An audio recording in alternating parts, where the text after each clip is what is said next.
So for everyone who's just joining in now on the recorded version, my name is Sophie and I am the producer general manager of Vault Festival. Great, we'll get started then. Yes, and we will definitely have some puppy producing going on in this chat at some point. I'm seeing from the chat lots of love for my puppy.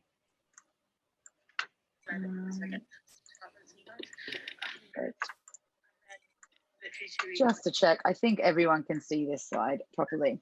The first thing I wanted to chat to you all about is the difference between a producer and a general manager. And I think that's kind of often one of the more complicated things that a lot of people embarking on a self-producing journey sort of struggle with at the start. I always like to think, I put some quotes here. These are not my quotes. I cannot take credit for them. But I have sort of researched them and I think that these pretty much sum up for me what the difference is. I think in essence, when we talk about producing, and we'll go into this far more throughout the sort of context of this presentation, but realistically, there is the producer and then there is the general manager. And often when people think of the acts of the producer, sometimes that is actually the acts of a general manager. And what we'll find out throughout this is that you can basically hire somebody to effectively do all of the work if you need to. So if you need any support throughout this producing journey, then there are people out there, and that might be professional fundraisers, it could be tour bookers, it could be general managers who will effectively do the work of a producer for you. But the way that I like to think of the producer really is the creative lead, but also the strategic lead. There's just a couple of, sorry, if you do have some background noise, could I just ask you to mute yourself? I'm just hearing a little bit of background noise there. So the producer really is kind of a person who holds and is going to champion and hassle and advocate for their vision or the production's vision, and that could be a collective of people, the most out of anybody. The general manager's job really is to do sort of all of the acts or the tasks of a producer. That's within reason. Usually a producer would take care of booking a venue, which you guys have all already done. They would also take care of probably putting together the lead creative team and therefore having the lead creative vision. And they often are in charge of the money. Now you can delegate all of the tasks of the money off to other people because I know that's really daunting, but they often are the sort of key head of and ultimately the buck stops with them in terms of the money. But hopefully that all of these quotes here might help you sort of differentiate what we're meaning as we go along here about the difference. The one I like to think about, and at least I do think about a lot when I sort of do my different jobs as I am producer and general manager, is that a producer's job is to take risk and a general manager's job is to safeguard a show from risk. Moving on to why would you want to self-produce? That's a really good question. I think that the reality is that people think that it actually a self-producing journey might be a really lonely one. And what I'm here to say is that you don't have to do it all alone, and that there is somebody that you can hire and to support you through every element of this. What you are committing to, like I mentioned before, is really being the driving force of the work, the champion and the hustler. And securing a production run, which you've all done, is half the battle. The second half of the battle, which we're going to go into, is working out how much money you either have, can get, and or need for your show. And I just want to make a little note here on fundraising, because I know that this is really one of the biggest contentious things that we all want to talk about all the time, is that we all hate it, including producers, including professional fundraisers, and we know it's really tough.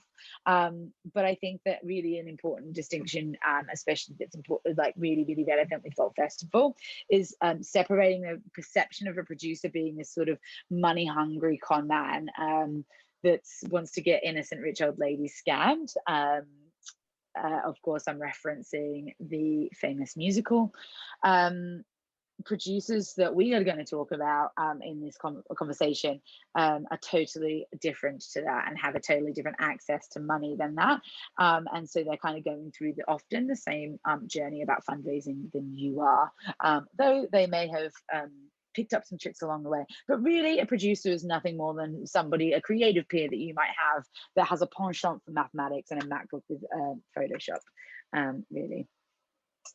Great. So self-producing, I'm sure you're all going fine, but how does this, get to the point, Sophie? What does it mean? The first thing that I would say, someone seems to be off mute. Did you have a question, or are you just accidentally off mute? No? Okay.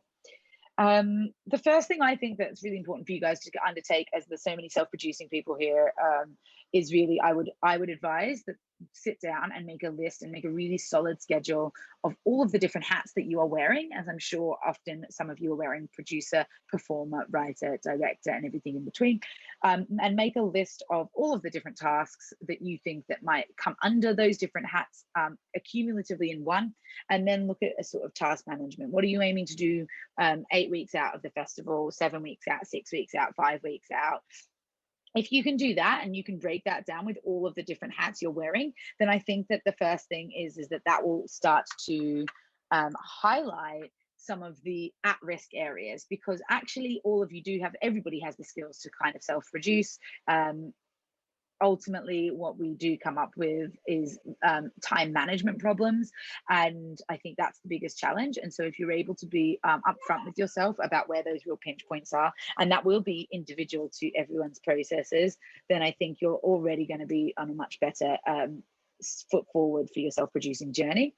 I am more than happy to and I've been thinking of some resources that we might publish online after this talk, and that can include maybe some sort of template to sort of break down all of those tasks. And I'm also going to create a producing checklist as well, so at some point I'll send that around. But a good exercise, I think, is just to do that first. Does it clash with something? We know that rehearsals are a really tough process, so look at the tasks that come within those 2-3 week periods that you might be rehearsing, and then I think from there we can start to look at what help and extra support you might need.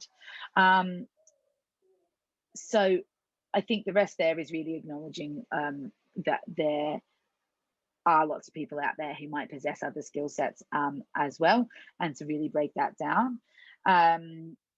I think the only other thing to say about kind of who to bring on board, or how to work out who you're bringing on board, or who to work with from a producing point of view when you're embarking on a self-producing journey, is really take a step back and work out what the goal for your production is. Is it really important that you break even? Is it really important that you are just gathering as much press coverage and sort of getting as big of an audience and getting as many bums and seats as possible? Is it really important that at the Vault Festival, as it is for a lot of people, Vault Festival is step number one, and it's a launching pad for you to then tour? And I think that will also answer the questions as to who you might need. Broadly speaking, is that somebody who is, is a professional fundraiser? Is that a tour booker? Is that somebody really well connected who can make sure that the right people are coming to your shows? Is that a press officer? I understand the reality is that all of these things are luxuries, and actually you might need to be selective. So that's why my advice is really look at the pinch points in terms of your time, and look at the real goal for your production, and what you need to prioritize when bringing in additional help. I just want to, this slide here is just a little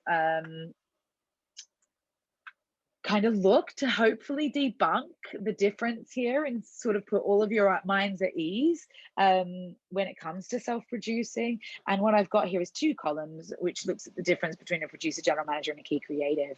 So just to go through that, a producer general manager might lead on the fundraising, including investment. We can talk about different types of that in a second. But a key creative, ultimately, and when I say key creative, that could be the writer, director, lead performer, all of that in one, whatever,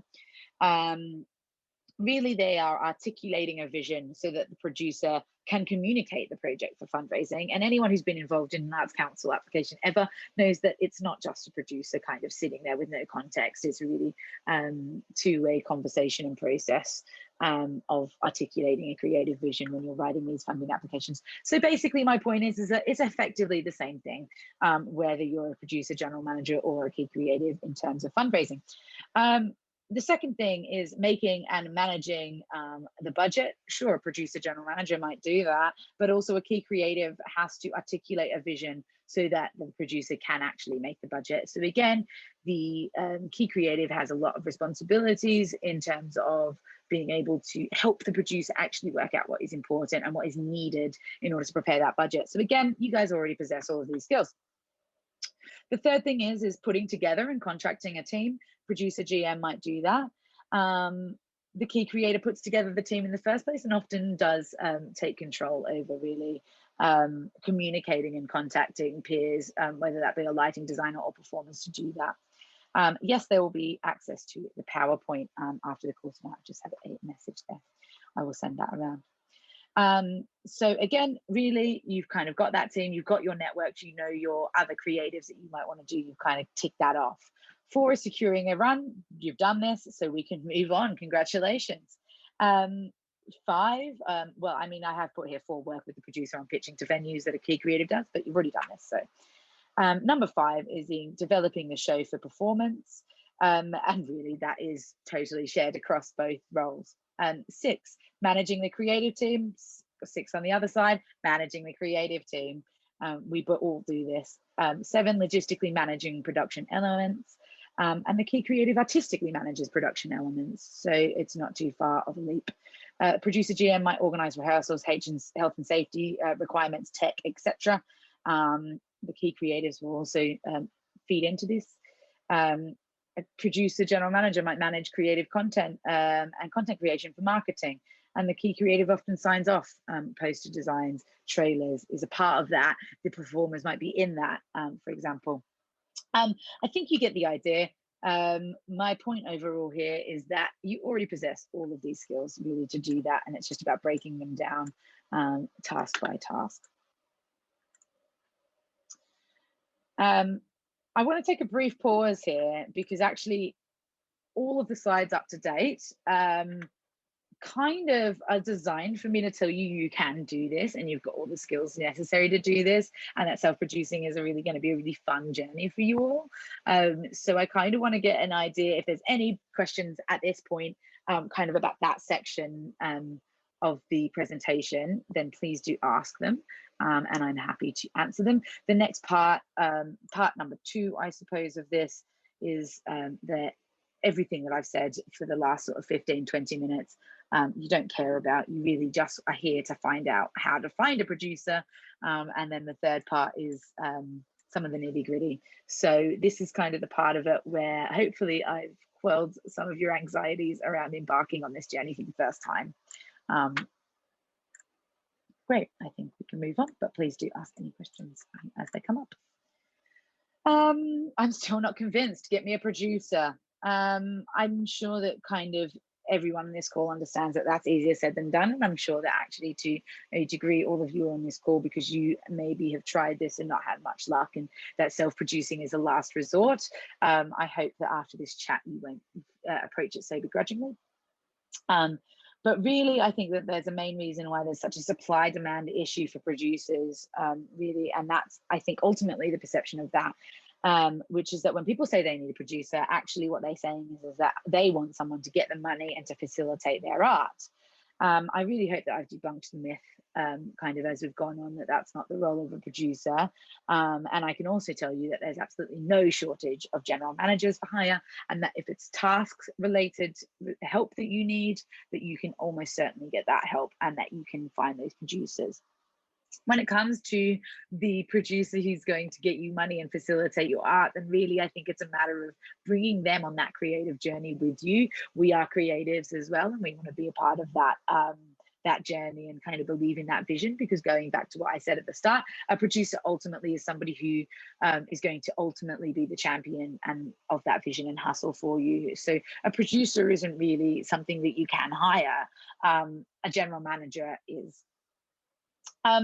But if you still want to pitch to producers, then here's, I suppose, some things that I wish that other people took on board when they pitched to me.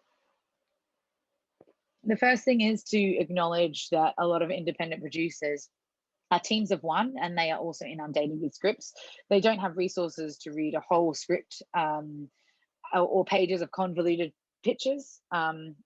Though I totally acknowledge that literary departments and sort of institutions are different conversations. But with independent producers, I would say really be concise and also kind of have a look at other work that they are doing and try and figure out what they are passionate in. I think a lot of producers, independent producers, it's quite obvious the sort of work they create and what they're interested in. And so your job really is in an email to kind of communicate to them as just succinctly as possible, because they don't really have any resources. The second thing is, when pitching to a producer, is think about why. Well, I've just literally just said this. Why do you want to work with me? Especially if it's a cold approach. So for me personally, if you go into Metal Rabbit's site, I think that there's a really clear trend of new work, new writing, often first-time playwrights, and often of some socio-political USPs, I suppose. We're going to sort of mention USPs in a second, which stands for unique selling points. And I think that like really comes across, and most producers do have that. 3, if you can find a mutual connection or even a link to their work, I think that really is going to help you in that journey. That can be a mutual friend, or what I've said here is that I saw a previous show you've done, and that has made me think that you'll like my show. 4, what are the unique selling points, USPs of your shows? Be specific about what the story is, and really think about what that elevator pitch is. Number 5 is, don't just email every single person you find Googling Theatre Producer UK, or even the producers who've worked at Vault before. Again, we've all got our tastes. 6 is, and also like this is kind of tips to help you with your own time, because I 100% acknowledge that it's really, really stressful and takes a lot of time to send bespoke emails out to everybody. So I suppose my point is here is go for quality, not quantity, when it comes to chatting to producers. Number 6 is remember time and prioritizing. Could you have submitted that Arts Council application in the same time that it took to cold email producers? And again, acknowledging your own skills in that self-producing journey. But alas, here's some lists and tips, and you can all get your pens and papers out in terms of helping to find these people and find these support in terms of producers. The first thing people I want to talk to you about is Stage 1. Stage 1 are a network of independent commercial producers.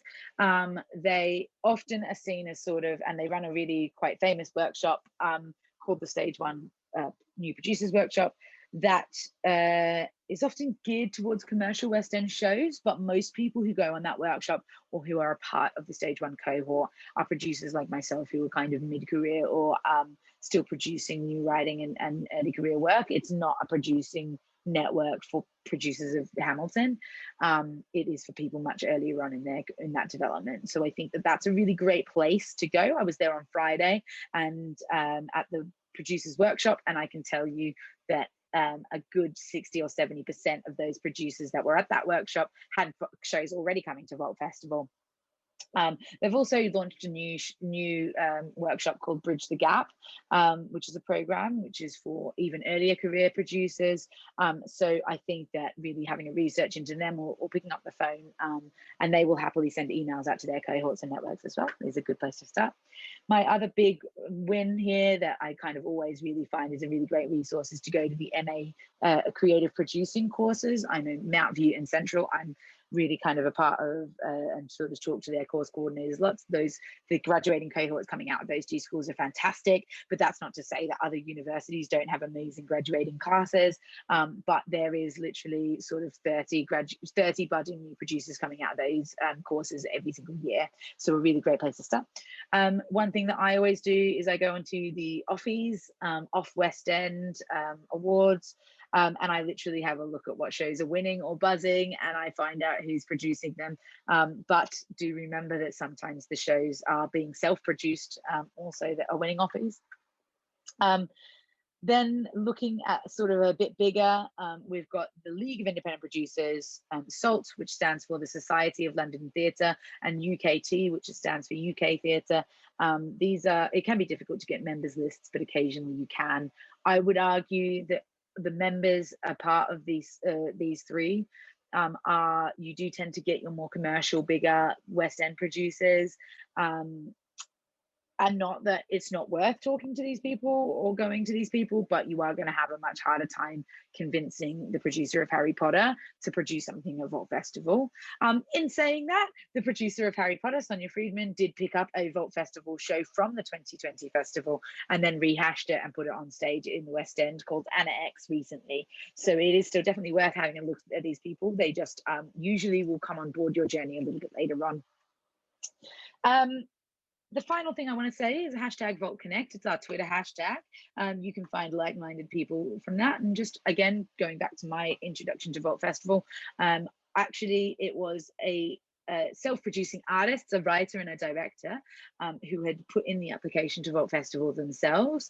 They had a mutual friend to me, and that mutual friend came to me and said, will you do me a favor and read this script? I think it's really great and I think you'd like it. I read it. I was working a box office shift at the theatre that I ran at the time, and so I had a bit of time on my hands. I read it and was sitting sort of doing customer service and crying and laughing all in equal measure, and absolutely loved it. And so I ended up producing that show, Bismillah, at Vault Festival. It's since gone on to UK tour. We've done another show at the Edinburgh Fringe that then also went on to UK tour called It'll Be All Right in the Night. And we sort of did a second Edinburgh Fringe run in 2019. Was that the last Edinburgh Fringe? The last Edinburgh Fringe, or proper Edinburgh Fringe, in 2019, sort of with them, and it's sort of sparked this really amazing creative collaboration between me and these guys for the last 3-4 years. So it does happen. Vault Connect is an amazing network, and a lot of producers do join on board after application stage. So there is hope. Great. I'm just going to stop there because we're now going to kind of get into some funding structures and the different type of producers. So there is, I suppose, the overall introduction. Does anyone have any questions at this point? I'm either being incredibly succinct or really boring, and I can't tell what, but it doesn't look like there's any questions. Nope. Great. Let's jump into this then. Finding a producer GM, a small note about the types of producers. There are 4 types of producers, and all of you, I'm sure, oh, yes, Cece, we can definitely do that in a bit. And I apologize, this is going to be quite theatre-based. My background is in theatre. And if you have any particular questions that I can't answer, that are based, that are more specific to cabaret or comedy, for example, then I'm more than happy to sort of pick it up with you and have a chat to Lolo about that as well, who might be able to shed some specific lights on this.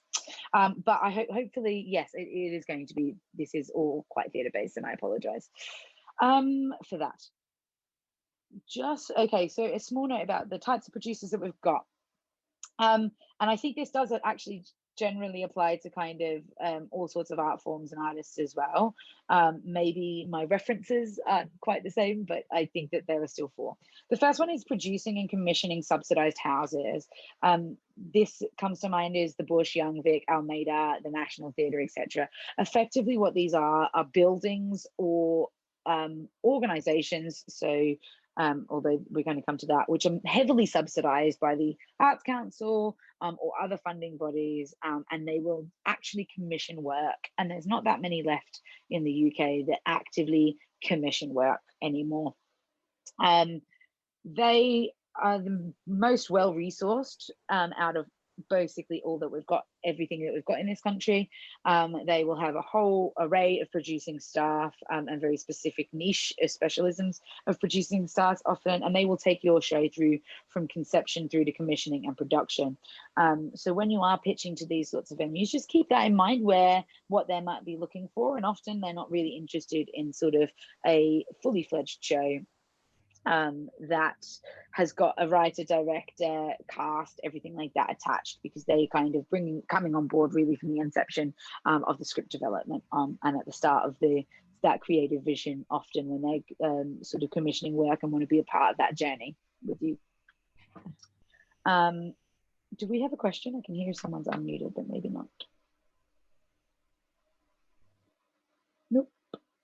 Okay. Transfers into these houses, I just put a note here, almost always because either multiple producing houses get together for co-productions, or a commercial producer or the producer picks it up to transfer. So that sort of transfers out of those houses. That's kind of how that works when you sort of see Misty from the bush going into the West End, for example. The next type of producer is a commercial producer. Now, this roughly broadly defines any producer whose main economic model for their work is driven by ticket sales and investment. There's always a level of commercial consideration for a show, though. Even the National Theatre has to worry about putting bums on the seats. You guys have to worry about putting bums on seats. But a commercial producer solely relies on ticket sales to do that. They rely on no subsidy. Therefore, their methodology of producing tends to be on the sole basis of, do they think that this show will sell enough tickets to recoup costs and make money? Very, very occasionally, these sorts of producers may invest in what they call loss leaders, which basically would mean that they might pick up your show for something like Vault Festival or a Fringe Festival, knowing that it will lose money, but strongly believing that they can then transfer it on in the future, and that the transfer will make the money. But honestly, to kind of come in on that stage with producers, you need to have a very, very strong USP. And I would argue that this is a really hard market to tap into when it comes to the types of producers on this list. The examples here are sort of ATG, Sonia Friedman Productions, who produces Harry Potter, Bill Kenwright Limited, Cameron McIntosh, who produces a lot of the West End shows as well. These might be sort of some familiar names that you hear thrown around. The third type is an independent producer. This, I think, is the most likely that you're going to find. They can either be commercial or fundraise, and often they probably do a bit of both. They're most likely to be freelancers, just like yourselves.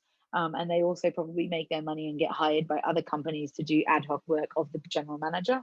And I would say that these sort of people are the best route to go down when it comes to finding a producer for Vault Festival or just for your shows in general where they're at. And the fourth one is producing companies. So think about the English Touring Theatre, High Tide, Les Enfants Terribles, a lot of basically anything that gets put on the new diorama. A lot of it's this Mischief Theatre, Frantic Assembly. These are all examples of really, really big producing companies who do make work, and you can pitch your shows to them, sort of have a chat to them about your work as well. But again, sort of like the producing and commissioning subsidized houses, they tend to work on shows either exclusively their own work and their own vision, and they won't work with other external artists much. Like in the case of Les Enfants Terribles, they will write and direct most of their own shows. Occasionally, like High Tide, they will work with or Payne's Plough, I know, work with other artists on their shows and sort of act as a commissioner. But they are few and far between, and they can be difficult to penetrate. So I hope that just sort of like gives you guys an idea about the different types of people that you might be approaching as you kind of go on this journey. Lovely. There's the end of kind of this section overall. Any questions at the moment about self-producing, finding a producer, or finding a general manager, or whether your opinions changed all throughout the course of what we've been talking about in your self-producing journey, as I know a lot of you mentioned that you'd be self-producing. Nope. Hi, hi Sophie. You Hi, Shan. mentioned hi. You mentioned Joe Charlton's Anna X, which I saw last year at the Vault, and then went on. Do you know anything about the journey that that play went on? Because I think that was quite astronomical. Yeah, How it happened. I do. I know a little bit. I have to be honest, I don't know the full ins and outs of it. I will say that Sonia Freeman Productions, who produced it in the West End, was not the producer of the Vault Festival run. They are different people. I won't go divulge into sort of details about kind of what involvement different people had at different types. I would be speaking kind of without me knowing. But all I know is that another producer produced it at Vault Festival. Throughout the course of the festival, they got the attention of Sonia and must have invited her down. I don't know how that relationship started. And then sort of Sonia kind of decided that she wanted to put it on as part of like the reopening season in the West End after lockdown.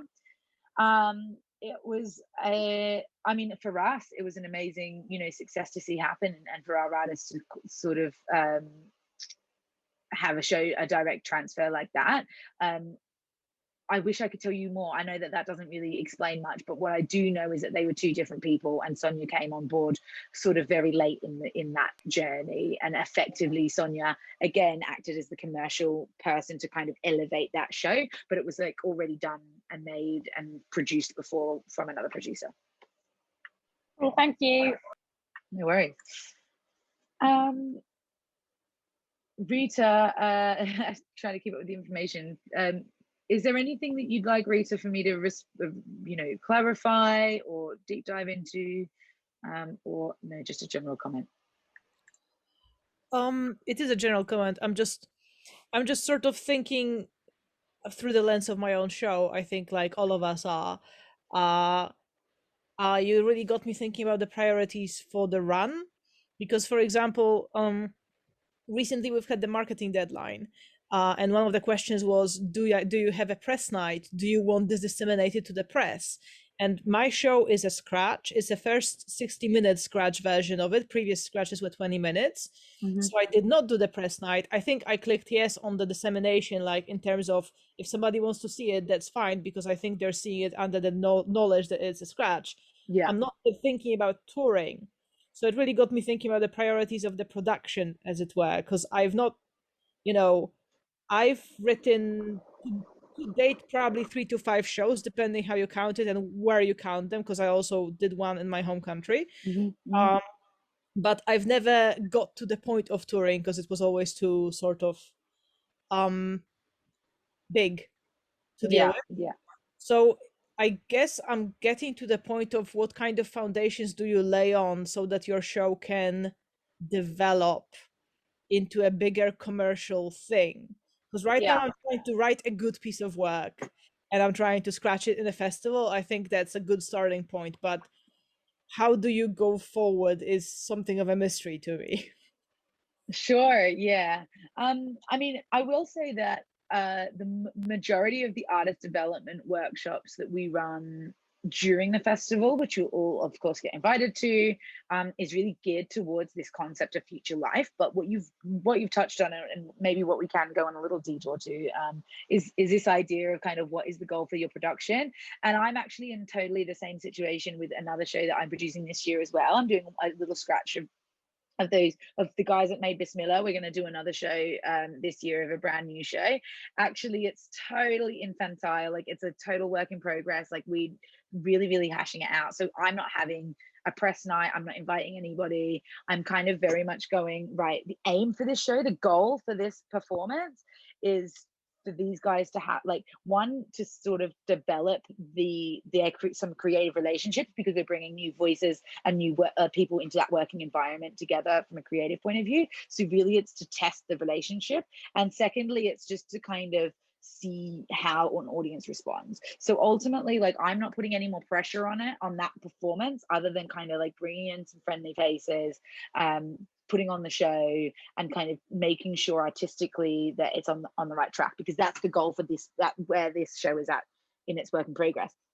Moving on from that, you might have that, it might be that ultimately it is to tour or to elevate it into new life, and that's what we all want eventually. I suppose my point is that it takes a long time to get from where my show is right now to tour booking. So there's no point in me having a press night right now and tour booking and sort of jumping ahead 5 steps and going, well, I need a tour right now. The show's just not ready for that.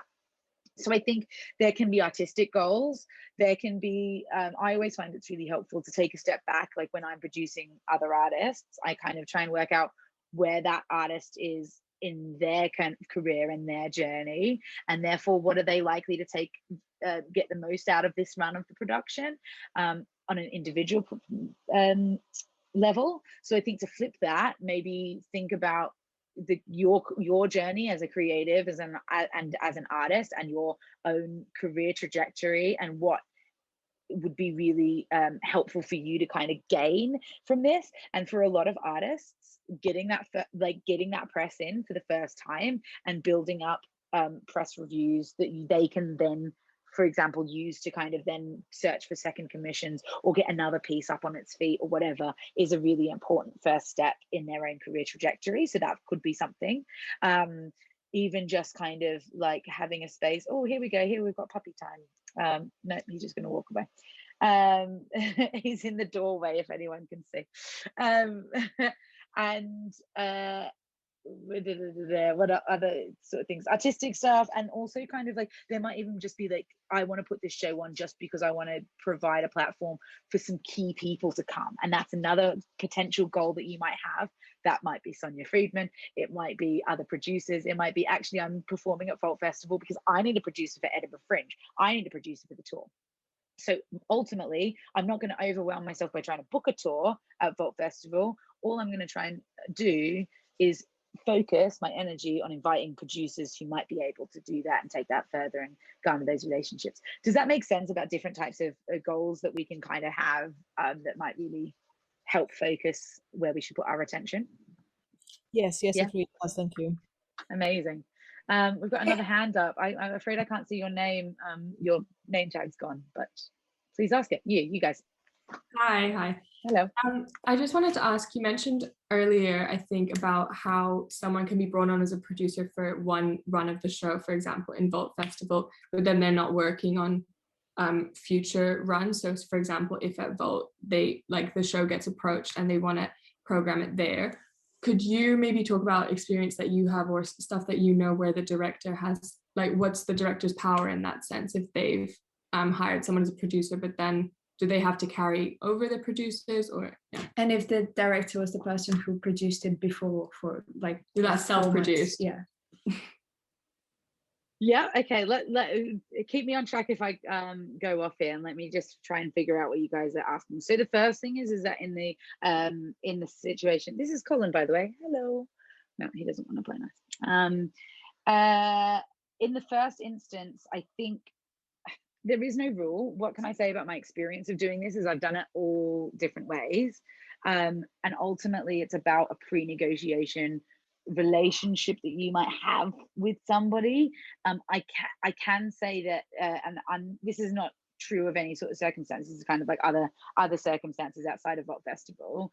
I have known lots of producers who have been at an early stage of a production and really been a part of that, and then the director or the writer has kind of effectively taken it forward with another producer, and it's gotten messy because the severance relationship hasn't really been dictated from the start, and that can become quite an awkward situation. So my first piece of advice is that if you are thinking that that's a reality when it comes to a producer, make sure you kind of know what your escape plan is. Sounds awful, but like you should. I just think that these relationships are always best done like a prenup, and that goes for a producer-director relationship, that goes for a writer-director relationship. I think that goes across the board, is just transparency at the start and negotiating when times are good. We'll cover that. If you haven't done that though, then normally what would happen is that the new producer that has come on board and let's be blunt here, this new producer is probably more experienced, has more money, and is has more contacts or whatever than the original producer.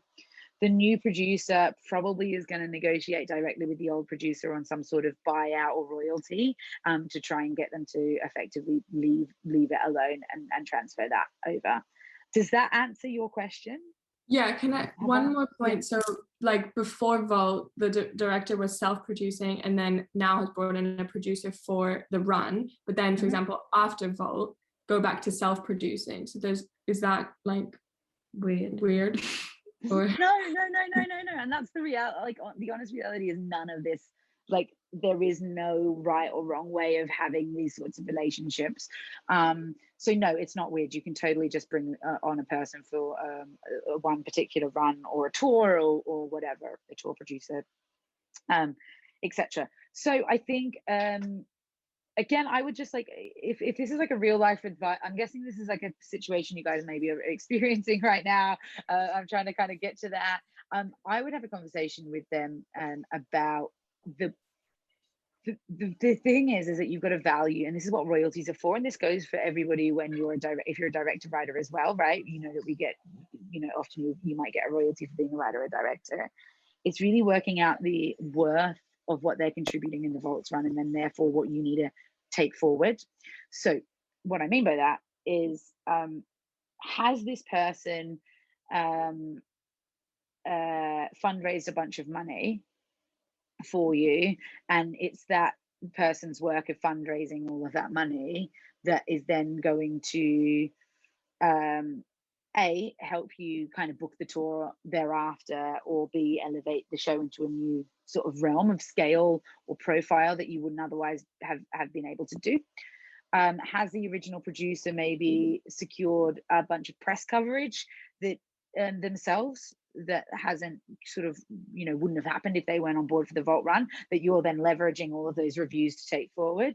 Have they been involved in kind of a huge marketing campaign? Like, have they been the ones that have kind of championed the poster design, and you're planning on taking that poster design out on tour thereafter? So think about what they're contributing to the Vault Festival run and what of their contribution you need to take forward.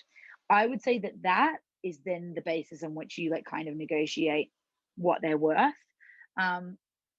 My honest advice is, if they're not being receptive to the idea of you taking it out, taking their poster and the reviews and all of the stuff from Vault Festival on further without them, then the best way is a small royalty. And when I say small royalty, that could be anywhere from 1% to 3%. So I don't think it has to be huge. So yes, does that help? Does that answer your question now? Yeah, cool, great. Mimi, you've got your hand up. Yeah, my hand was up. So you were talking about not getting press in, which is totally fine, but we were thinking about getting press in. Yeah. And we've done the show at Camden Fringe 2019. So now we're doing it at the Vaults, and we got one review last time, and it was a really nice review. And now, so we do have a list of people to contact, and obviously we want to contact the reviewers that would most not like our show, but would be most intrigued by it. Yeah. Because it is experimental theater. So I think it would be odd to get a musical theater reviewer in or something like that. But my question is really, first of all, dates. When's the best time to really email a paper, a magazine, a reviewer, because we've been kind of thinking, oh, should we do it right before Christmas in January? So wondering that. And then as we do have a list to sort of work through, we do have a bit of a network, but I wouldn't mind even more advice of how to get more of a network, I guess, with journalists or bloggers or writers.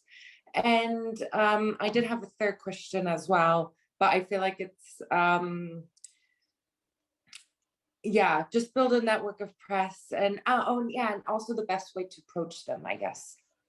Yeah, cool. So my real answer to all of those questions is that you should definitely join our workshop on press. which is coming yes. up. Okay, great.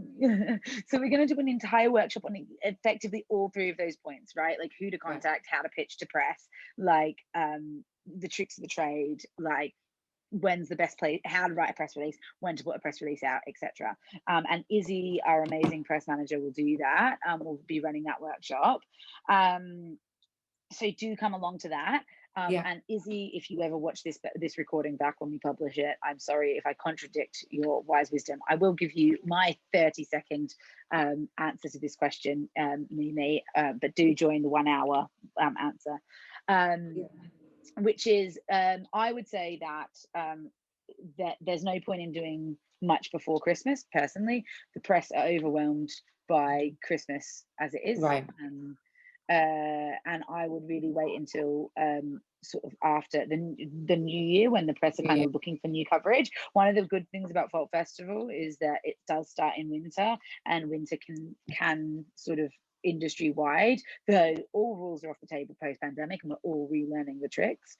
But usually it can sort of, the start of the year can be a slow press time of year, so that can be a good time of year to get them out. You also don't want to go too early, because if they so this goes for like maybe you want to put a cast announcement out or something like this, or you've got like a kind of a new buzzworthy thing after we kind of go on sale.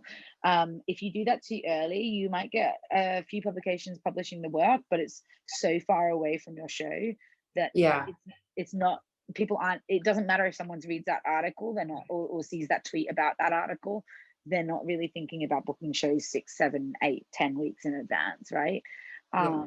So that would be my other thing to time it. So I hope that that did answer everything, but this whole workshop has been really helpful, so I'll definitely check out the press one as well. Do and she will definitely go in a lot more detail than I will. Great, amazing, thank you. Her specialty, not mine. Lovely. Do we have one more question, or someone's just turned their camera on? Hello, and then we can go into my little checklist. Yes.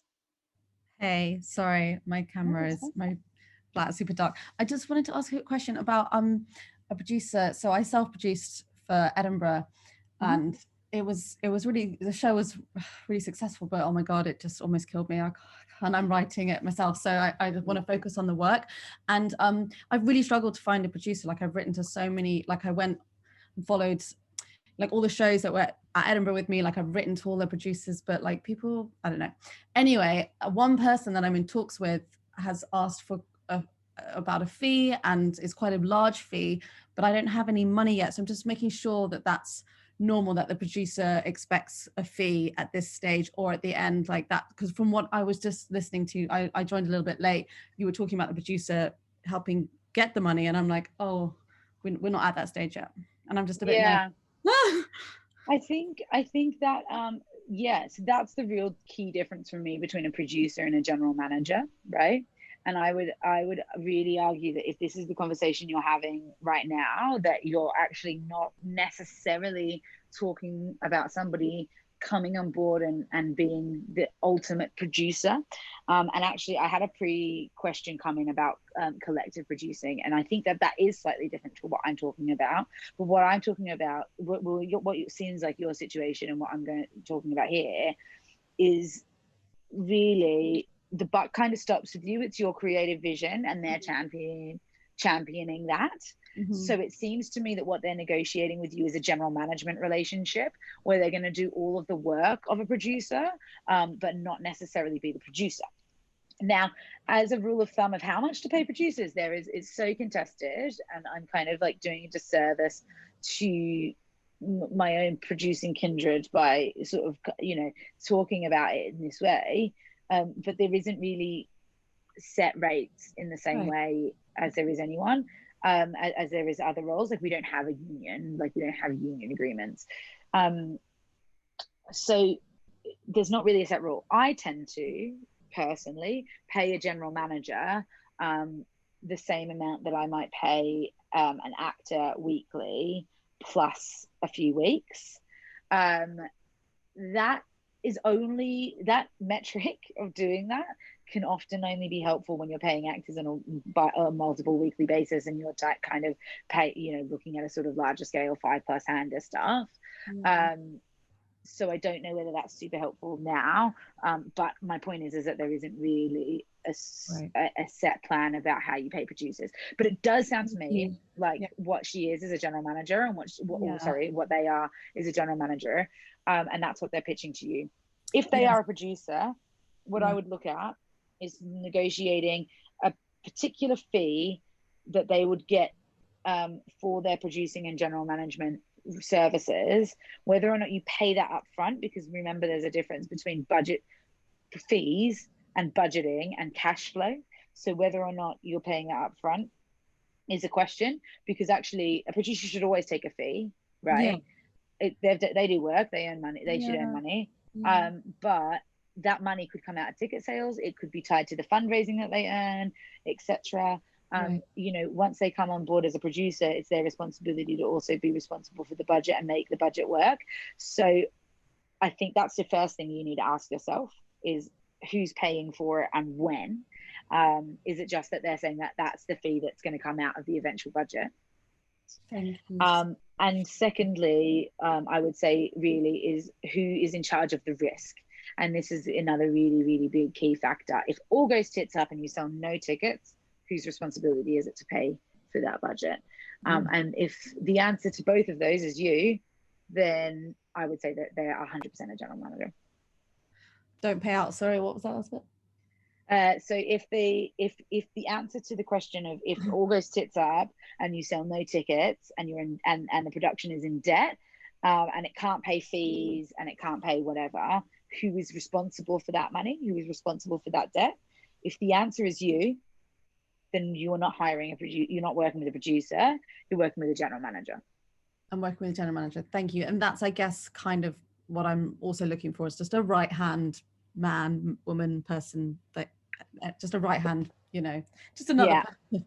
So just to not like I would say myself again. Asking for fees is fine. My counter, what I would, if I was you, what I would counter respond to them is basically, is there shared risk and shared reward? Basically, if the production does really badly or really well, how does that get worked out? That's shared risk and shared reward. That doesn't have to be 50-50. It could be like they're going, yeah, I'll take 30% or whatever. And also cash flow. When is this money due?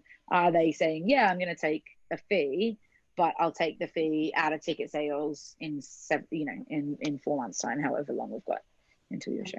Does that make sense? Thank you so much. I love that. Shared risk, shared reward. I've written that down. That is good. I would say shared risk, shared reward is definitely the first step to like a real producing relationship. Thank you. Cool. Any further questions at this point? Or we can move on to sort of some of the things you all need to keep in mind now that you are embarking on this journey of producing the nitty-gritty. Nope. Cool beans. Let's scroll down. I'm currently scrolling with my left hand because the dog is on my right hand. That's why I'm doing this. Cool. Let's just go through this. This is my little checklist of departments, things that the producer might be responsible for, and therefore you now, as the self-producers, again, the general manager can take all of these day-to-day responsibilities off your hands if you are willing to pay for it, or can. I understand that is a real difficulty. The first is the money. This asks questions like what economic model your show is on, how much can you expect in ticket sales, how much do you need to spend, the income and the expenditure, aka the budget. What's the shortfall, and do you need to fundraise extra money? That could be by Arts Council, crowdfunding, grants and trusts. We do a number of other workshops on that specifically. I'm happy to answer any questions now about it though. What fundraising is available, and are you able to plan for? What cash do you need and when? That's called cash flow. What legal structure do you need? So are you self-employed freelancer putting this on as a sole trader? Is this through company limited by guarantees? Is this being done through a charity, etc.? And the reason that's important, sort of just in the general money, is because the legal structure does dictate, obviously, what statutory financial requirements you have. For example, if it's self-employed, we all do self-assessment, but if it's a limited company by guarantee, then you would need to put in annual returns and different company structures. But you can then also apply for theatre tax credit, which is basically free money the government give you for your show, and I'm happy to answer any questions about TTR. And then also the last question on the money is, how will I do the bookkeeping? And bookkeeping is essentially who's keeping track of what's coming in and what's coming out and where all the receipts are. Slightly more complicated than that, but actually for this amount of money that you're talking about, that's kind of more or less it. So that's broadly fundraising, budgeting, cash flowing, statutory responsibilities, and bookkeeping. The next is creative development. This bit, I think you guys will all have conquered. Do you need R&Ds, reading workshops? What key creative deadlines do you need to hit? Script drafts, etc. What key creatives do you need to appoint? Is everyone contracted and knows on what terms they're working with on this production? So I think that's kind of comes to a lot of these questions that we spoke to before, really, is that once you're talking to any key creative or producer, have you negotiated what terms that they're working on with you? What is the creative project? That sounds dumb, but does it involve any education elements, wraparound events, non-performative research, etc.? What key partners do you need? Do you need a charitable partner? This all broadly falls under this venue, which is kind of what you guys already know, booking and securing a venue. You have to get us everything, including insurance, RAMs, on sale, etc. The production, do you need a production manager? I'm happy to answer questions about production managers. I would argue that most of you at this point probably don't, and it's probably not worth the money, but there might be some select instances it is. What's the creative vision and elements of each department, and therefore what technical or physical resources do you need to achieve that? Do you have a production and technical teams in place, and do they know what terms they're working on? So that's kind of everything that under production. Scheduling, when's rehearsals, production meetings, get-ins, get-outs. Who do you need to tell that information to? Who needs to be there? Who needs to know it? Do they have the information? Have you booked the spaces to do this, and have you prepared all the paperwork and resources and transportation for them? I know these are really big, broad questions, but that's just because I'm hopefully using these questions to get your brain thinking about how they apply to your show. I do have a literal checklist that I'm going to rehash as hopefully a helpful resource for everybody. But this is basically the questions that every producer has to ask themselves, and what you guys are going to have to ask yourselves. Press and marketing. Do you know how you're going to get on sale? Do you have tactics for posters, a press campaign, including announcements, interviews, features, reviews, press nights? Do you know what ads you're going to do? Social media strategy, both paid and organic, grassroots marketing, print, digital marketing, videos and photo content. I know that is probably the most overwhelming section out of all of this, maybe except for the money. I mostly will always work with at least a PR. If I am doing press, I will try and work with a PR for it. And this is an area that you can definitely get help on, is press and marketing. And then the final thing is future life and evaluation. So that's kind of, again, going back to what's the goal of your production, and therefore what do you need to keep in mind in order to help it succeed and go on and achieve those goals. So that could be developing relationships with possible future partners. It could be tour booking. It could be as simple as making sure that you have digitally archived your show, or maybe you want to get your play published and in the playtext. So that's kind of everything that we need to talk about here. My final little bit of my presentation here, and then we're going to open up for questions again, is just to kind of talk to you about how you can find more information on these different elements. So the money part of it is that we do have 3 separate crowdfunding workshops happening on the 17th and 24th of November and the 1st of December, that are going to deal with different elements of creating a successful crowdfunding campaign. And then I will be running a deep dive 1 hour, I think, or an hour and a half webinar also on budgeting specifically. So if you've got specific questions about budgeting and cash flow and total seeders and income and how many tickets are you likely to sell, etc., you can come to that workshop and we'll be going through that. Creative development, we've got workshops on introduction to sustainable practice, disability justice and accessibility, and creating inclusive environments. I think I've made a typo there. Production, we also have one on how to plan a successful Vault Festival tech rehearsal. Scheduling, we don't have anything, but I'm happy to answer questions for press and marketing. We have a marketing 101 and a demystifying press and PR, which I suggest Mimi, I think you will want to ask me about that. Definitely go on that one. And then future life and evaluation. You might notice that what Adele sent over to you all about our workshops at the moment, and there's nothing on future life, but that will be the major focus of the workshops during the actual festival. We'll have tour bookers coming to talk to everybody, people from touring conglomerates, programmers, etc., on what to do next. So there's the end of my presentation.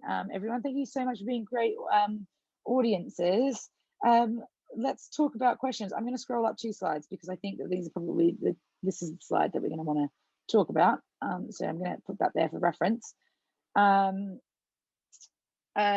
want to quickly, before I open it up in general, somebody asked a question to Adele in an email about collective producing. So I'm just going to answer that question. I've been musing on it all sort of for a bit this afternoon about the idea of collective producing.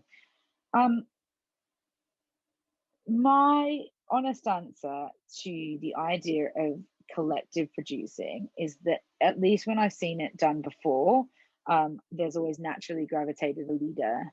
And that's usually tied to whoever's the most sort of passionate about that. And I think it's also important when you're kind of working within a collective environment to understand that different people have different obligations, desires, passions, and goals that they're going into that circumstance with.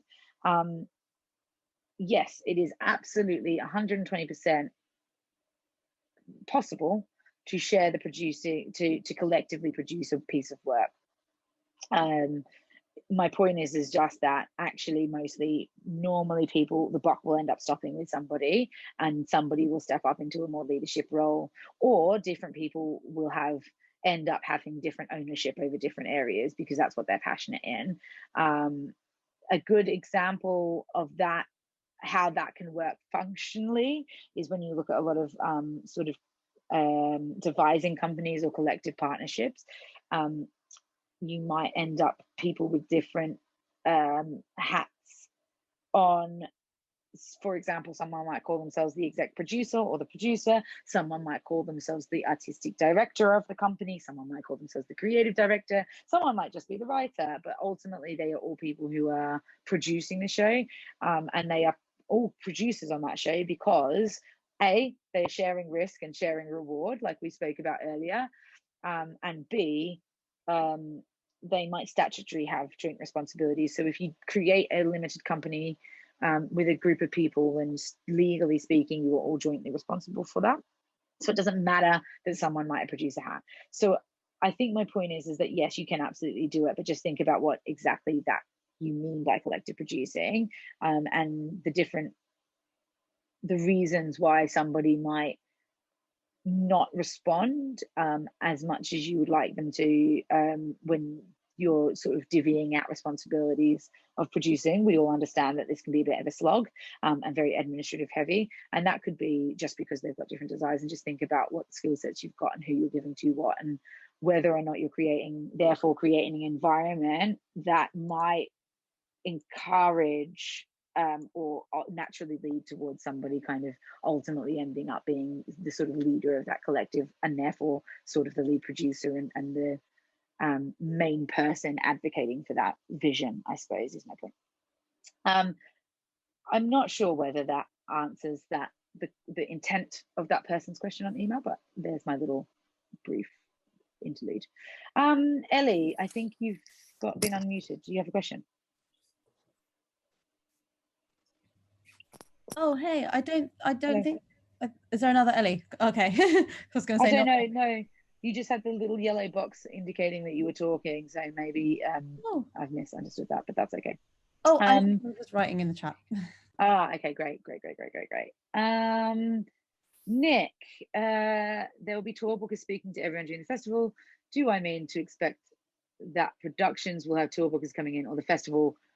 Okay, yeah, sure. What I mean by that, Nick, is that we'll set up similar talks like this with tour bookers who will give you some specific information about how tour booking works. We also run an arts industry desk, which Adele knows much more about than I do, but the arts industry desk works in a not too dissimilar way to how Edinburgh Fringe works. Arts industry desk works, if anyone knows that, which basically is going to create a database of programmers around the country and sort of in London and whatever. And when those programmers join our arts industry accreditation list and sort of go through our arts industry program, what tends to happen is that they will get access to tickets to come and see your shows, and therefore that's a kind of leading conversation to then kind of for future life, basically.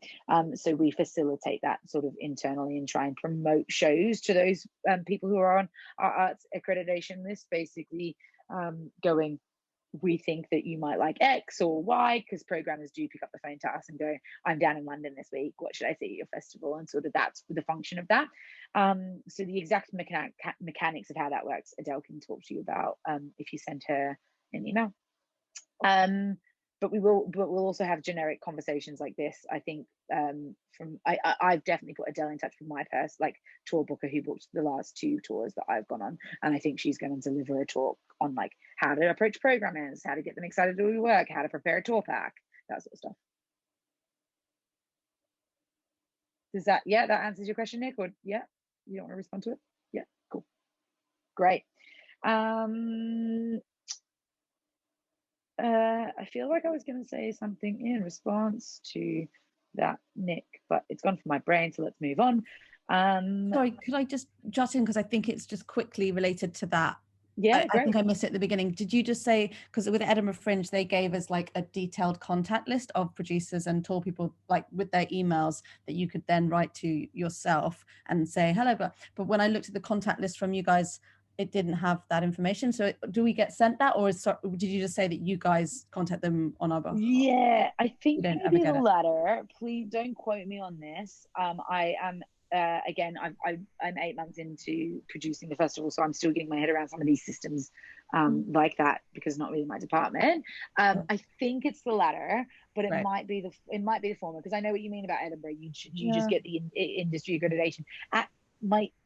My gut is that it's probably a hybrid of both, as in if the programmers self-identify that they're happy to be put on the list, we probably freely put it on you. If they don't self-identify that they want their email shared, we probably can't give it to you. But what we would do is basically give them access to tickets to come and see your shows. If you've ticked, everyone has to tick that they're okay with that, and also self subscribe to that.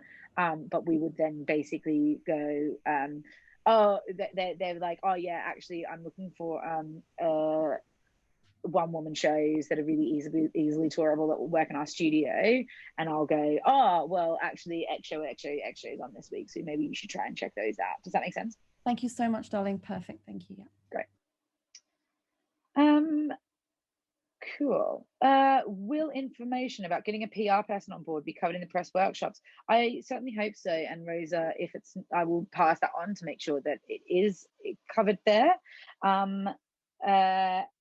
There are, if you want me to quickly spout out a few that I know and I've worked with before, I'm happy to. One is Chloe Nelkin Consulting, CNC. Chloe Nelkin is also the festival's PR. There's also About Grace PR. They're a new organization that's just popped up off the back of Corner Shop. Who else have I worked with? Kate Morley PR, Arabella Neville Rolfe. I might be talking way too quickly, but I'm happy to kind of, and also Izzy, who's on press at vaultfestival.com, and myself and Beck programming at vaultfestival.com, we would all be more than happy to kind of put our recommendations in for how to find a PR person. Any other questions? Sort of opening up the floor now that I've looked in the chat. What are some of the key mistakes that you find producers make, and how do you think it would be best to fix those as a producer? Oh my goodness, Zizi, you're coming at me with the really difficult and fun questions. I love it. Yes, Rita, let me think about this. The key mistakes. You know what, I think that, and you guys have already touched on it really, I think that the key mistakes that producers make, or really artists, and I include producers in that term, artists make, is not being transparent about relationships and goals and desires up front. And I feel like I keep hammering this home, but really, if you kind of do negotiate that prenup effectively in advance, then, and you're being really transparent with your collaborators and your collective and the people that you're working with, and you don't, and therefore there can't be any surprises, and therefore there can be no conflict or awkward situations down the line. And I think that does apply to things like shows moving, artists working with different producers on the same show, or jumping between working with a producer to self-producing. It can also work between and I think we've all heard these stories when an artist kind of then is approached by let's say a big commissioner about their work, but the big commissioner says, oh, but we want to use our own in-house director, for example, or a director we know. These are all really common horror stories we hear, and I think transparency from the off and thinking about those awkward conversations and those awkward situations that you might go with, and what the severance is and the prenup is a really key mistake that everyone needs to go. I think the other one comes down to a financial one, is that artists look at the world in which, or producers and self-producing artists look at the world in which they go, I need to sell 60% in order to break even. And they pigeonhole, and what it does is it pigeonholes our thinking into going, I've got a target, and that target is totally necessary and totally valuable still doing, and we need to know that we need to sell, for example, 60% in order to break even. But what you don't do, or what we don't do enough, is looking at the situation which goes, if I only sell 20%, if I only sell 30%, what's the damage, and how do I get, and what's the mitigation out of that damage? And I think that if you can have that contingency plan, and by God has COVID taught us all this to do this better, because we were terrible pre-pandemic.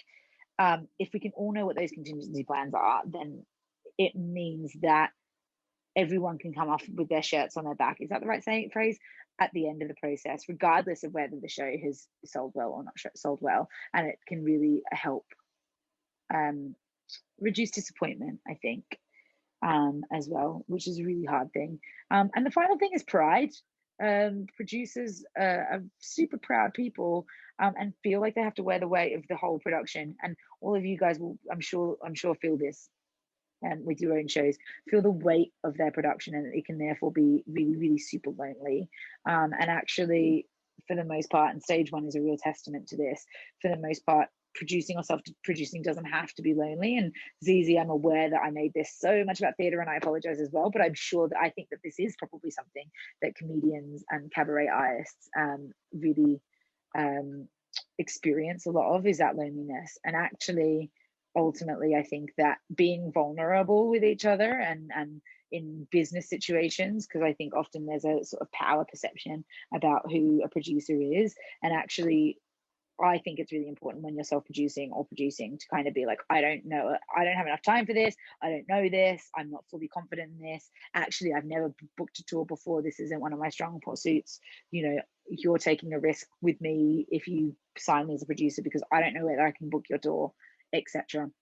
So just being vulnerable and honest and talking to each other and using platforms like this to help diminish that loneliness and ego, I think is really important.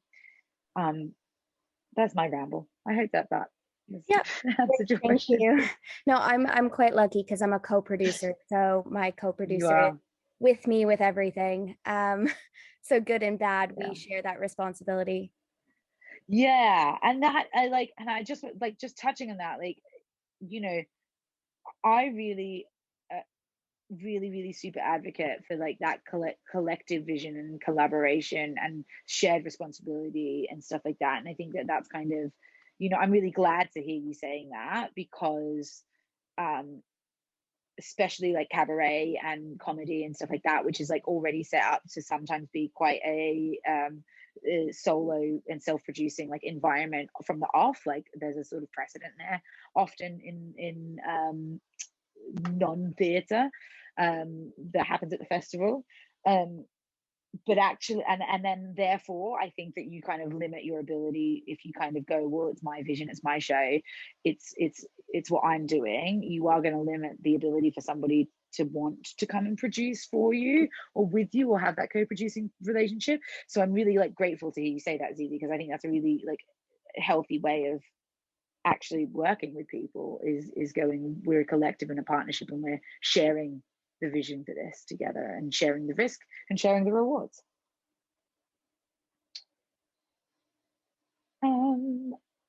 Oh my gosh, yeah. Theatre tax credit, Larissa, love it. I knew someone was going to ask me this. So theatre tax credit, I'm not going to bore you into the whole history of it in relation to the film industry, but it's very interesting. Theatre tax credit is essentially free money that the government gives you. Yay, we love free money. What it is that if you are a company, firstly, you have to be a company. That means limited by guarantee or shares or a charity, CIC, or some other legal partnership. As far as I know, you cannot do it if you're a self-employed, because you have to submit a corporation tax assessment in order to do it. And in order to put in a corporation tax return as opposed to a self-assessment tax return, you have to be a company registered with HMRC and company sales. So that's the first thing. It takes 15 minutes and about 15 quid to get a company. It's not difficult.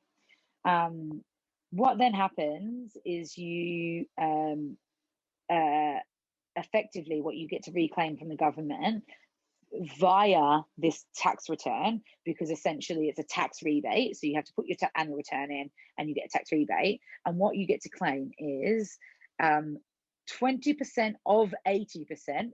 Don't ask me why they want to make it like that, but it's 20% of 80% of what they call qualifying expenditure. Qualifying expenditure is a little bit convoluted, but it's essentially all of the money that you spend before opening night, so before your first performance. So that includes creative fees, it includes physical production costs, it includes most asset purchases, rehearsals, etc. It does, and it also excludes press and marketing. So everything before opening night and excluding press and marketing. So you then can get 80% of 20%. That's if you're sitting down. If you're touring, it's 25% of 80%. However, curveball, one of the big announcements that the our industry and sector was applauding during the budget announcement a couple of weeks ago was the fact that for the next few years, this is going to raise to, I think, 50% and then 30% TTR. So there's a lot of money there, because I mean, if you think of all your budgets, you're basically getting 50% of 80% of everything you're spending before opening night. So that's pretty a lot. You know, it could be substantial. So my advice is to look into it. A lot of people do find they want accountants to put that return in, because it can be a difficult form. It's not impossible to do yourself. If there's enough interest, email me, because my business partner at Metal Rabbit Productions, not from Vault Festival, he is a real wizard and does it himself, and does all of ours. So maybe I can organize a workshop for him with him to tell you how to do it if there's enough interest. Having a limited company has paid off. I've got about 4, so I would say yes. again, TTR is the main payoff for that. The other thing is that, and this is just kind of like a personal, like a general note, a company limited by guarantee means that you have limited liability in the workings of that company. So what that effectively means is that, let's say in a really, really bad case scenario, you tour a show, you're self-producing, and actually, even though it's your show and you're self-producing and you've written, directed, and starring in it, you also have a team of sort of 6 people on the road and all these wage bills, and it's actually quite a big production, and you're hemorrhaging money. And then unfortunately a pandemic hits, and it all goes tits up, and you have to cancel your show, as we all know that this is experienced, happened to a lot of producers a year and a half ago. That happens. If you are a company limited by guarantee, then your personal liability is dictated by what terms you've set up that company, and often is nominal, like £10, for example. And what that means is that legally, from a legal perspective, you can make the company go bankrupt, and there is personal ramifications of this, but the company goes bankrupt, and you have to pay your £10, but they can't come and like take your house or your car or whatever you own as an individual. So I think that is one reason that sometimes a limited company is really important from a personal perspective, because things like the pandemic just can't be planned for, kind of, like there was no, a lot of people were affected by that, and I would say that the people that have limited companies were less affected by it than people who weren't. That was really grim, I'm sorry, but that's the boring bit of statutory company stuff. Any other questions? Can I say something about the insurance that the festival offers at a discounted rate? A little bit. So the way that it works is essentially we just act as a middleman with an insurance broker. So what we have done is kind of tried to make it a little bit easier for you guys to access insurance, so you don't have to, because one of the key questions we used to get asked was like, what insurance do I need? Where do I get it? How much for? So we just try to make it a really simple process for you by acting as a middleman. So effectively you can just self-opt in saying, please, Vault Festival, for the love of God, just deal with this insurance malarkey for me, and we will do it. For the, I don't have the rates in front of me, so I can't tell you exactly how much it is, but for the rates prescribed. So we negotiated that directly with an insurance organization, so that it's taken out of your hands. And that's kind of as much as I can say about it. It's worth doing if you're only planning on doing the show at Vault Festival for now. And if you are definitely adamant on touring and doing lots of shows outside of Vault Festival next year, then I would advise that you just get an annual policy and do that, because it will be much, much, much cheaper in the long run. Oh my God, now I've totally opened up insurance questions. Here we go. It's absolutely fine. I can answer them, or I can try to answer them. If each of our performers have insurance, does that cover it? Or do we need a specific show insurance for a single night show? Zizi, that's a really interesting question that it kind of is very specific to each individual artist, and you'll have to email Emma, our production technical coordinator, just to double check, because she's the one that you need to send your insurance documentation to. She is on she'll be on the production technical guidance, I believe. Her email, she only started this week, is prod coordinator, or prodcord at vaultfestival.com, and she'll be able to tell you. My general understanding is that if you have individual performers insurance, and this is definitely more than likely the case in cabaret and comedy situations, but also the case for some of you who might be registered or a member of Equity, for example, then what that insurance does, and so you'll have to read the terms of your insurance, what that insurance does is it insures you as an individual performer. So in the sake of cabaret, drag, comedy, etc., often you are just the sole person on stage and the sole producer, director, everything, and because you're the producer, the producing entity, all of this reasons means that yes, you should be absolutely fine to just use your own insurance. If you are working with a collective, like multiple acts, like it looks like maybe you are doing, and those acts are working for you as the producer, even if that's a freelance basis, then you will probably need a different type of insurance, because I would say that the insurance that you probably get through an insurance through like something like equity or individual performance insurance won't necessarily cover public liability on behalf of others. So you will have to check your insurance paperwork, I'm afraid. I'm sorry. I know that that's dry. The other thing to reference is that if you are hiring other people to work for you, even on a freelance basis, that you need employers' liability insurance, and not everybody has that through equity or through some other sort of individual performers insurance. Perfect. So kind of just touching on that as well, we only book performers that have their liability insurance. That's kind of just within our contracts. So it would just be the employer that we would have to do, even though it would be them working as, okay. Well, I'll talk. Sounds like it. But the girl that you referenced, was it Prodcord at? Yeah, I think so. Do you know what? I'll check up on it later with you. Don't worry. But yeah, that's perfect. I'll shoot over an email. Yeah. It's the production coordinator, Emma. Her email will be on the production and technical guidance. And there's a whole section on insurance that will also have her email on it, because that's what she deals with. So she can. But my gut instinct is that you might need ELI, but you might be okay actually then, ZZ. But without looking at your insurance coverage, I can't give you a 100% answer. Sounds good. Thanks.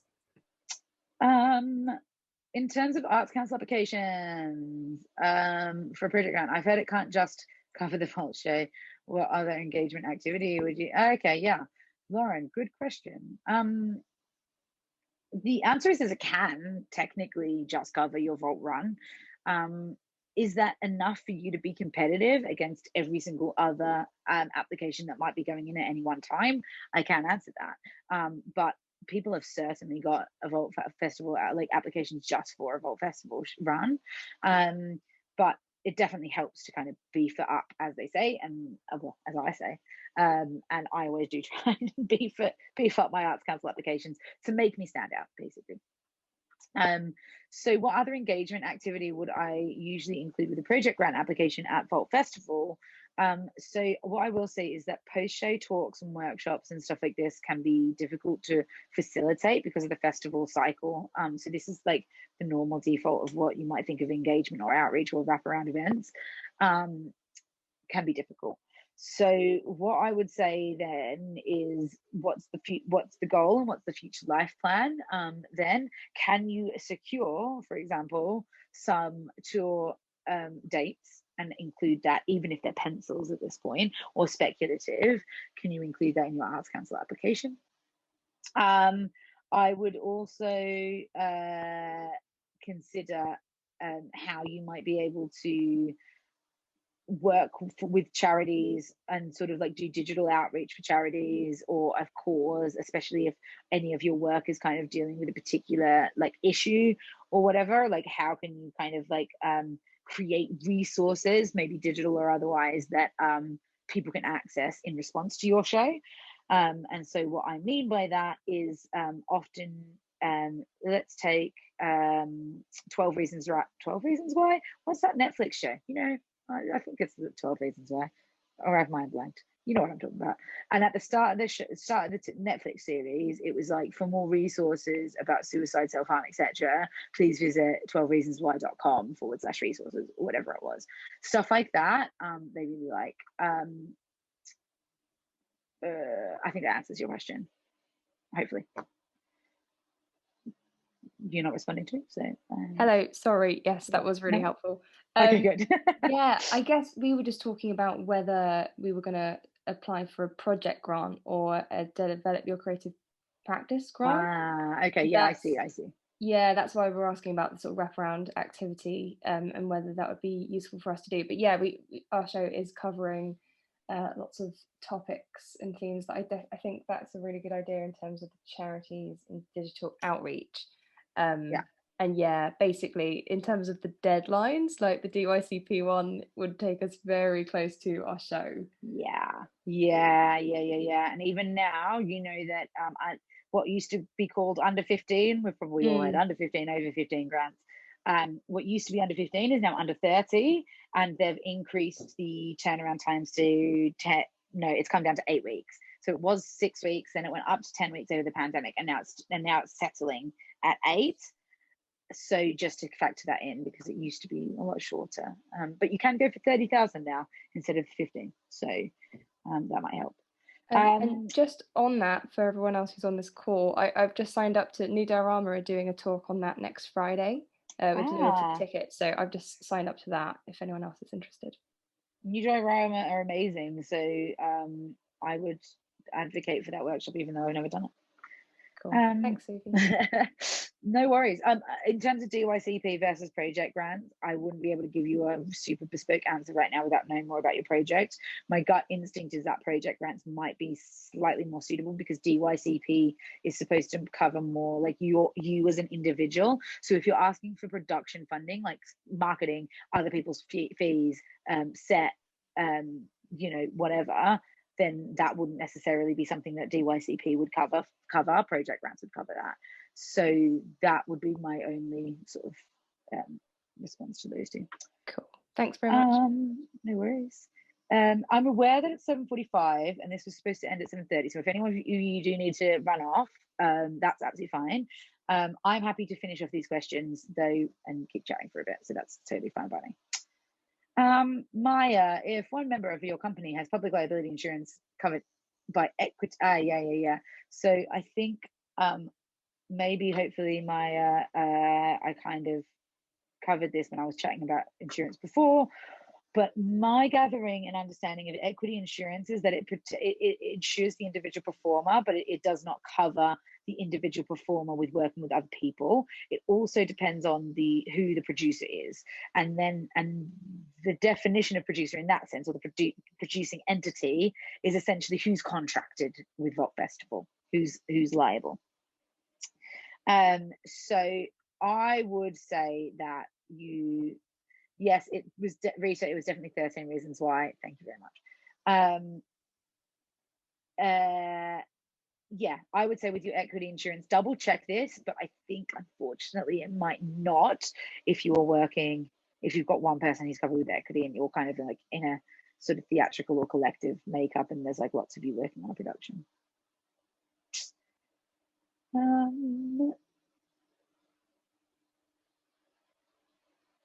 Someone's asking for a link to the new diorama. Rita's asking for a link. I wonder whether you can pop that in. I know you've already done that. Great. Amazing. Cool. I think that's all questions. Any final questions? Otherwise, we'll wrap this up.